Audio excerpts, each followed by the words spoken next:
পানির উপর ভাসমান নগরী ইতালির ভেনিস সারা বিশ্বের পর্যটকদের অন্যতম পছন্দের পর্যটন কেন্দ্র নয়াভিরাম এই শহরটি। তবে এবছর নেই পর্যটকদের তেমন কোনো ভিড়, শহরে প্রবেশের ফি বেড়ে যাওয়াতে কমেছে পর্যটকদের সংখ্যা। ইতালি থেকে সহকর্মী জাকির সুমনের প্রতিবেদনে বিস্তারিত।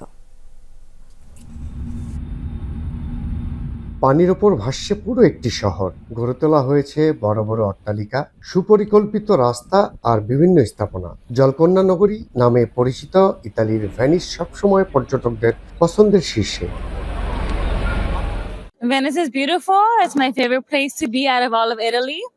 I think that I have got to experience Sorrento, Naples, Rome, and by far Venice is my favorite.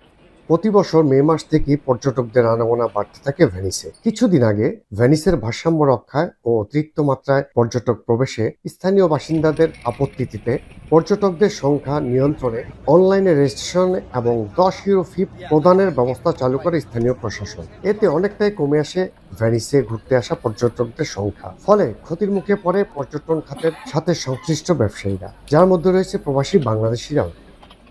ভেনিসে tourist কমানোর জন্যই সরকারের এই পদক্ষেপ, কিন্তু টুরিস্ট যদি কমে তাহলে আমরা যারা টুরিস্ট সেক্টরের উপরে নির্ভরশীল, সুবিনের ব্যবসা বা হোটেল রেস্টুরেন্ট ব্যবসা, তাদের উপরে প্রভাব পড়ে। প্রতি বছর আমাদের এখানে লোকারণ্য থাকে। এই বছর টুরিস্ট অনেক কম। আমরা শুধু লোকাল উপরেই ভিত্তি করে আছি, কারণ আগে এখানে বড় বড় জাহাজ আসতো, সেই জাহাজগুলো বন্ধ হয়ে গেছে। এই বছর যখন আরো 5 টাকা বেড়িয়ে 10 টাকা করেছে, সেই হিসাবে আমরা দেখতেছি এখন আমাদের কাজ কম বা টুরিস্ট অনেক কম। এই সমস্যার সমাধান হবে যদি প্রশাসন এই 10 ইউরো ধার্যটা পরিবর্তন করে 5 ইউরোতে নিয়ে আসে, তাহলে পর্যটকদের চাপ বৃদ্ধি পাবে এবং প্রবাসী বাংলাদেশ সহ স্থানীয় যারা ব্যবসায়ী রয়েছেন তাদেরও ব্যবসা ভালো হবে বলে আশা করছেন। Zakir Hossain Sumon, Jamuna news, Venice, Italy.